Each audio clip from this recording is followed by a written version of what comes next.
উপজেলার ঘোড়াঘাট উপজেলা থেকে আপনারা দেখতে পাচ্ছেন আমরা একটি কমলার বাগানে অবস্থান করছি এবং দেখতে পাচ্ছেন প্রচুর পরিমাণে কমলা ধরেছে। তো এখানে একজন কৃষক এবং উদ্যোক্তা বলা যেতে পারে, তিনি তার সচেষ্ট নিজ আগ্রহে নিজ প্রচেষ্টায় তিনি এই কমলা বাগানটি করেছেন এবং এই কমলার বাগানের বয়স হচ্ছে আনুমানিক 3 বছরের মতো, 3 থেকে 3.5 বছরের মতো। এর মধ্যে দেখতে পাচ্ছেন কি পরিমাণে ফলন ধরেছে, গত বছর কিছু ফলন ধরেছিল।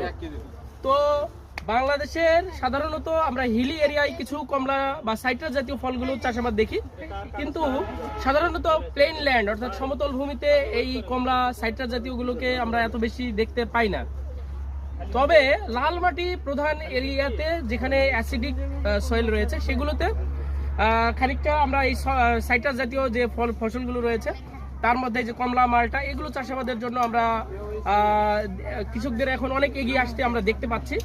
তারই একটি উজ্জ্বল নমুনা হচ্ছে এই যে ঘোড়াঘাটের এই যে কমলা বাগান।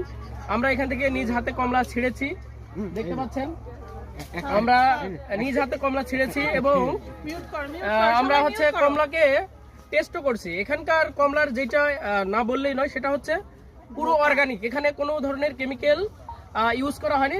এখানে দেখলাম সেক্স ফেরোমন ফাঁদ ব্যবহার করা হয়েছে, এখানে ইয়েলো ট্র্যাপ ব্যবহার করা হয়েছে এবং একই সাথে এটাকে বিভিন্ন পোকা থেকে বা পাখি থেকে বাঁচার জন্য এখানে নেট ব্যবহার করা হয়েছে। তো এখানকার মিষ্টতা একটু আমি খেয়েই আপনাদেরকে জানাতে চাচ্ছি। না আসলে আমরা যে বাজার থেকে মিষ্টি কমলাগুলো কিনি সেটার সঙ্গে এটাকে আমরা একবারে সম পর্যায়ে হয়তো রাখতে পারবো না, কিছুটা কম রাখবো, কিন্তু এই যে আমাদের এই সমতল ভূমিতে কমলা চাষ হচ্ছে এটা কিন্তু আমাদের কৃষির, আমাদের দেশের কৃষকদের বা উদ্যোক্তাদের একটি বড় সাফল্য বলতেই হবে।